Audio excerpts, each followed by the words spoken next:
사도신경하심으로 신앙 고백하겠습니다. 전능하사 천지를 만드신 하나님 아버지를 내가 믿사오며 그 외아들 우리 주 예수 그리스도를 믿사오니 이는 성령으로 잉태하사 동정녀 마리아에게 나시고 본디오 빌라도에게 고난을 받으사 십자가에 못 박혀 죽으시고 장사한 지 사흘 만에 죽은 자 가운데서 다시 살아나시며 하늘에 오르사 전능하신 하나님 우편에 앉아 계시다가 저리로서 산자와 죽은 자를 심판하러 오시리라. 성령을 믿사오며 거룩한 공회와 성도가 서로 교통하는 것과 죄를 사하여 주시는 것과 몸이 다시 사는 것과 영원히 사는 것을 믿사옵나이다. 아멘.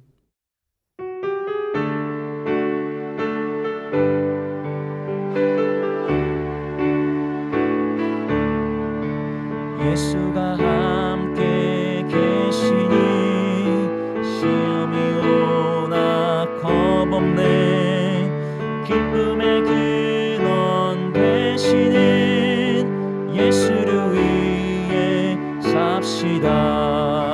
이 세상 사는 동안에 주의를 전파하면서 구원의 복락 주시는 예수를 위해 삽시다. 날마다 주를 섬기며 언제나 주를 기리고 그 사랑 안에 살면서 딴 길로 가지 맙시다. 이 세상 친구 없어도 예수는 나의 친구니 불의한 일을 버리고 예수를 위해 삽시다. 날마다 주를 섬기며 언제나 주를 기리고 그 사랑 안에 살면서 딴 길로 가지 맙시다. 주께서 심판하실 때 잘했다 칭찬하리니 이러한 상급 받도록 예수를 위해 삽시다. 날마다 주를 섬기며 언제나 주를 기리고 그 사랑 안에 살면서 딴 길로 가지 맙시다.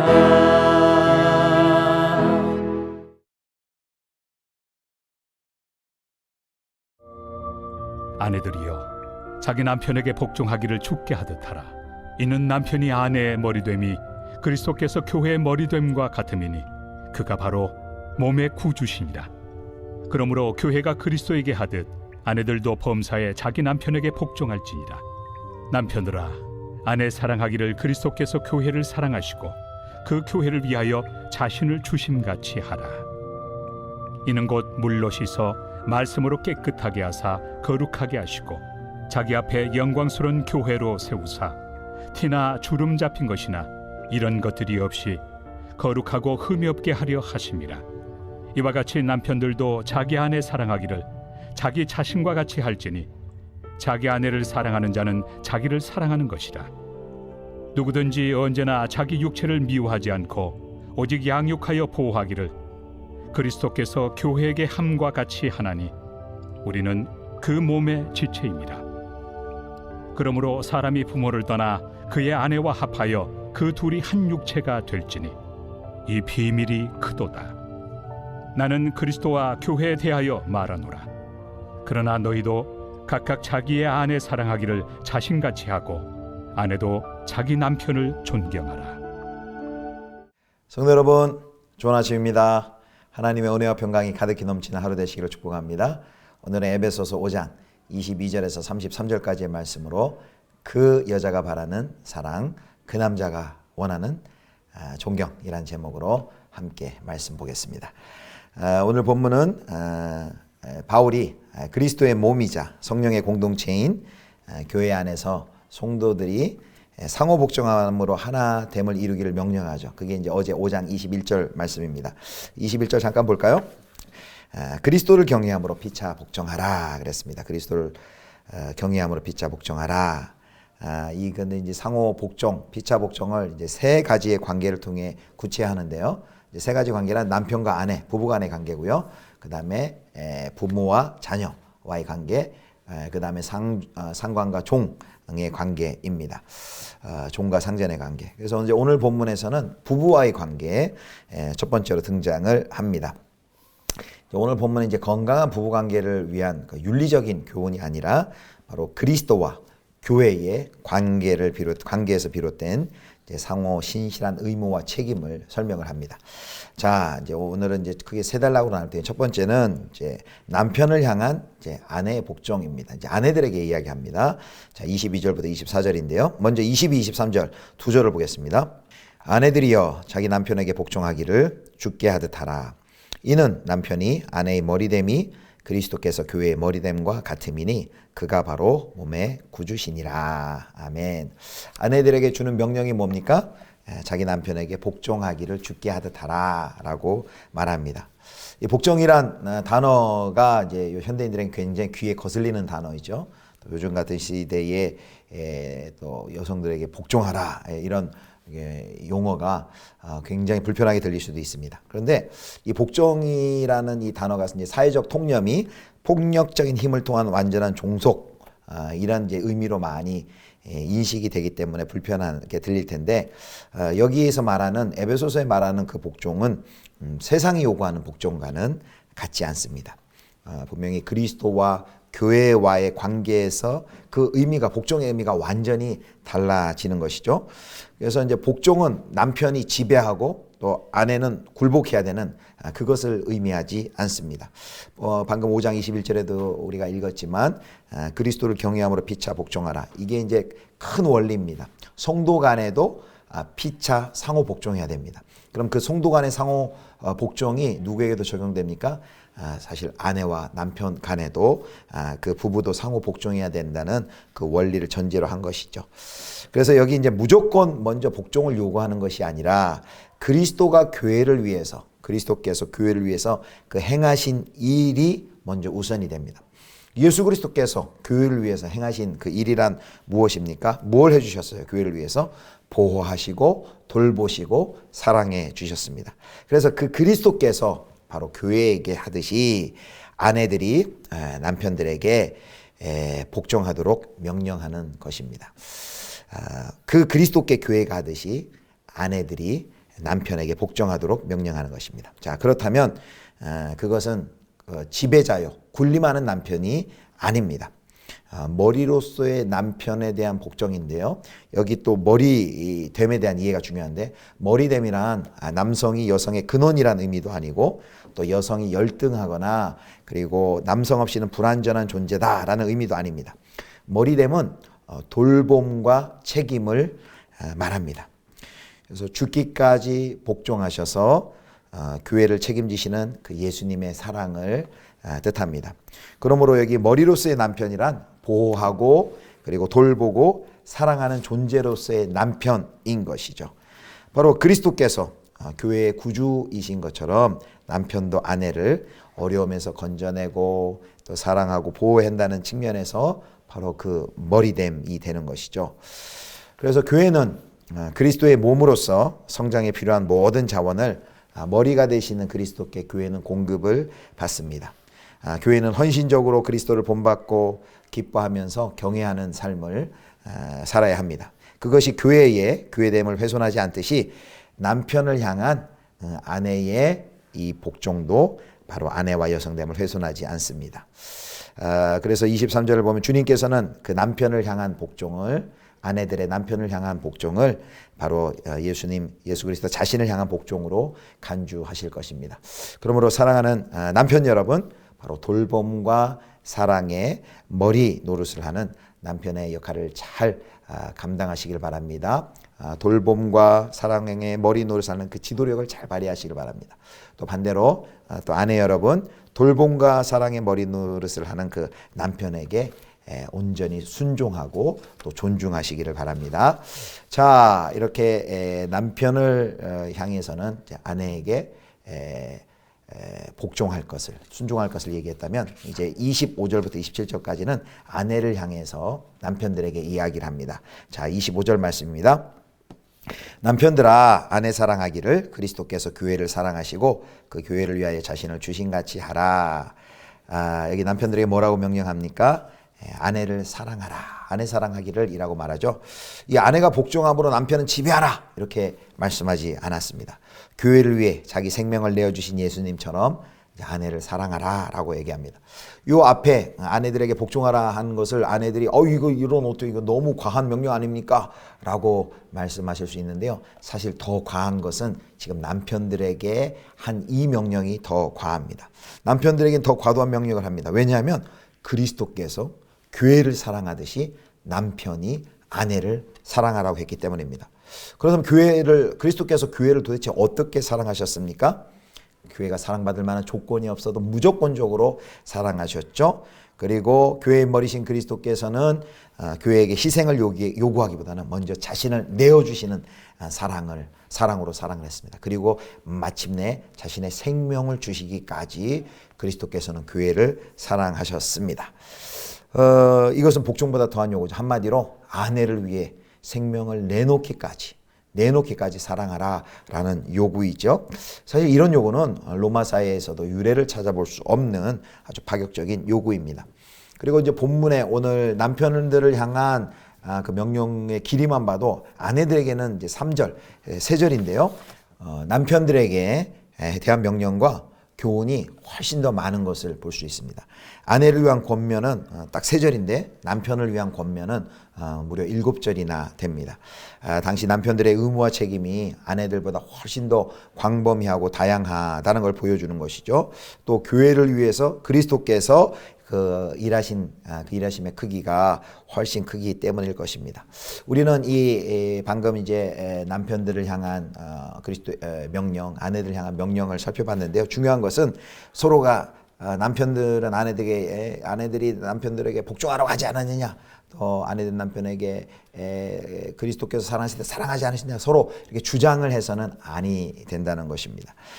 그래서 사실은 이제 서로 주장하고 그리고 또 복종과 사랑을 막 상대방의 몫으로만 남겨놓는 것이 아니라 더 중요한 것은 서로 복종하고 서로 사랑해야 됩니다. 그렇게 하나됨을 이루기 위해서 서로 배려하고 상대보다 앞서 섬기려는 마음이 우리에게 필요한 것이죠. 자, 이제 오늘 말씀의 이제 마지막 28절에서 32절까지를 보면은 그리스도와 교회의 연합의 이제 비밀에 대해서 이야기를 합니다. 자, 남편은 아내와 뗄래야 뗄 수 없는 이제 유기적인 존재라는 것을 이제 말씀하는데요. 28절을 보겠습니다. 28절 보면 이와 같이 남편들도 자기 아내 사랑하기를 자기 자신과 같이 할지니 자기 아내를 사랑하는 자는 자기를 사랑하는 것이라. 여기 뭐라고 얘기냐면 남편의 아내 사랑을 남편이 마치 자기를 사랑하는 것을 얘기합니다. 28절 하반절에 자기 아내를 사랑하는 자는 자기를 사랑하는 것이라 라고 했습니다. 바로 인간관계에서 바로 가장 온전한 연합이 부부의 연합이죠. 그래서 부부가 한 몸이 되는 그런 가장 신비한 관계입니다. 부부가 한 몸이 되는 것은 가장 신비한 관계이죠. 그래서 서로 한 몸이기 때문에 아내를 사랑하는 것은, 남편이 아내를 사랑하는 것은 남편 자신을 사랑하는 것이다.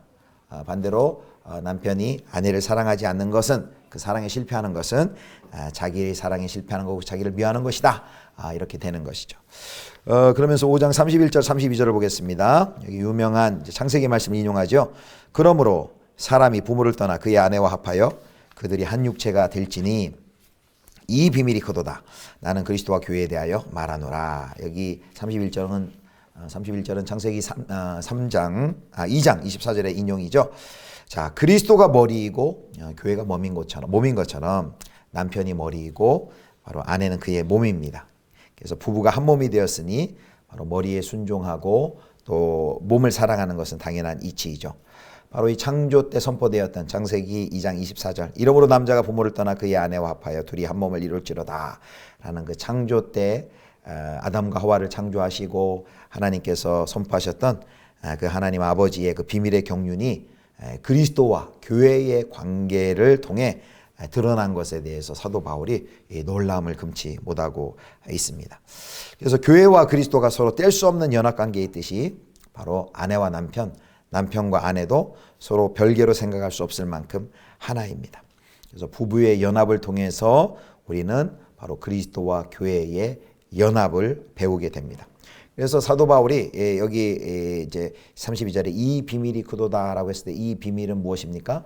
바로 그리스도와 교회와의 관계, 그리스도와 교회와의 연합을 바로 비밀이라고 표현을 하고 있습니다. 그러면서 이제 마지막 33절에 이제 마지막 요약을 하는데요. 같이 읽습니다. 그러나 너희도 각각 자기의 아내 사랑하기를 자신같이 하고 아내도 자기 남편을 존경하라. 자, 남편에게는 아내를 사랑하고 그리고 아내에게는 남편을 존경하라 라고 말합니다. 여기 사랑과 존경으로 이 교훈을 이제 마무리하고 있습니다. 책 제목 중에요. 가정사역 책 중에 이런 책이 있어요. 그 여자가 간절히 바라는 사랑, 그 남자가 진심으로 원하는 존경이라는 책이 있습니다. 사랑과 존경 미니스트리 회장인 에머스 에거리치라는 분이 바로 이 에베소서 5장 33절의 말씀을 근거로 해서 쓴 책인데요. 이분은 실제로 이거 뭐 연구만 하고 계신 것 같아요. 이걸로 지금 사역을 하고 계신 분입니다. 가만히 이제 살펴보니까 남자에게 정말 필요한 것은 존경이라는 거예요. 사실 남자들에게는 사랑의 다른 말이 존경이라는 거죠. 남자들에게 사랑한다고 얘기하면 별로 감동하지 않습니다. 그런데 남자들이 껌뻑 넘어가는 말이 있습니다. 그게 뭐냐면 존경합니다 라는 말입니다. 실제로 이 에머슨 에거리치는 이 5장 33절의 말씀을 가지고 실제 여러 이혼의 위기에 있는 가정들을 회복하고 하나 되고 치유되게 하는 이런 사역을 지금도 하고 있습니다. 그래서 남편에게는 존경, 그리고 아내에게는 사랑. 하나님이 남자와 여자를 만드셨기 때문에 가장 우리에 대해서 잘 알고 계신다는 거죠. 그래서 5장 33절 같은 말씀을 하셨다라는 것입니다. 우리 가정에는 사랑과 존경이 있습니까? 남편은 아내를 사랑하고 아내는 남편을 존경하는 이런 가정입니까? 축복하기는 서로 주장하는 것이 아니라 피차 복종하고 또 서로 사랑하는, 그리고 특별히 아내는 남편을 존경하고 아내는 그리스도께서 자기 자신을 내어주신 같이 아내를 사랑하는 그런 참된 은혜가, 사랑과 존경이 가득함으로 또 회복되는 그런 믿음의 가정 되실 수 있기를 주님의 이름으로 축복합니다. 기도하겠습니다. 하나님, 남편은 아내를 그리스도가 교회를 사랑하듯 생명다해 사랑하고, 또 아내는 남편을 그리스도가 교회의 머리이신 것처럼 그 남편을 머리됨을 인정하고 순종하는 그런 아름다운 관계, 사랑과 존경의 관계가 우리 예수비전교회 모든 가정들마다 회복되는 은혜가 있게 하여 주시옵소서. 감사하며 예수 그리스도의 이름으로 기도드립니다. 아멘. 하늘에 계신 우리 아버지여, 이름이 거룩히 여김을 받으시오며 나라의 임하옵시며 뜻이 하늘에서 이룬 것 같이 땅에서도 이루어지이다. 오늘날 우리에게 일용할 양식을 주옵시고 우리가 우리에게 죄 지은 자를 사하여 준 것 같이 우리 죄를 사하여 주옵시고 우리를 시험에 들게 하지 마옵시고 다만 악에서 구하옵소서. 대개 나라와 권세와 영광이 아버지께 영원히 있사옵나이다. 아멘.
주